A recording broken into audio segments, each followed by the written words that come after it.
बिस्मिल्लाहिर्रहमानिर्रहीम। अस्सलाम वालेकुम। जे न्यूज़ HD के साथ मैं हूं मन। नजर रुख करते हैं खबरों का। नौजवानों की तहरीक से खौफजदा मोदी सरकार जबराना हथकंडों पर उतर आई, एहतजाज का हक छीन लिया। इम्तहानी बेज़ाब्तगी के खिलाफ सोशल मीडिया से शुरू होने वाली कॉकरोच जनता पार्टी की तहरीक जोर पकड़ने लगी। भारत में इम्तहानी बेज़ाब्तगी के खिलाफ सोशल मीडिया से शुरू होने वाली कॉकरोच जनता पार्टी की तहरीक जोर पकड़ने लगी।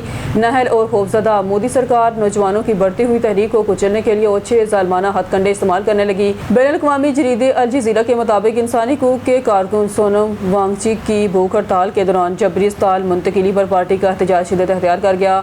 बानी कॉकरोच जनता पार्टी अभिजीत धबके ने यकजहती के लिए खुद भूख हड़ताल शुरू की तो इन पर भी स्याही फेंक दी गई। सोनम वांगचुक की अहलिया ने सहाफ़ियों से गुफ्तगू और ट्वीट में कहा कि हमें सोनम वांगचुक की मेडिकल रिपोर्ट नहीं दी जा रही, इलाज के मामले पर हुकूमत और सरकारी अस्पतालों पर एतमाद नहीं। इंडियन एक्सप्रेस के मुताबिक सोनम वांगचुक की ज़बरदस्ती अस्पताल मुंतकिली पर इख्तिलाफात का शिकार भारतीय अपोजिशन भी मुतहिद होकर मोदी हुकूमत पर बरस पड़ी है। बरतानवी तजिया निगार रहना हेलेस पेटरसन के मुताबिक कॉकरोच जनता पार्टी का आगाज़ ऑनलाइन मजाक से हुआ, मगर अब ये भारत की दाएं बाजू की हुकूमत के लिए चैलेंज बनती जा रही है। माहिरीन का कहना है कि कॉकरोच जनता पार्टी की बढ़ती सरगर्मियों और अपोजिशन का मुश्तरका मौक़िफ़ मोदी की अमरीत के खिलाफ मुज़ाहमत में इजाफे का वाज़िया इशारा है।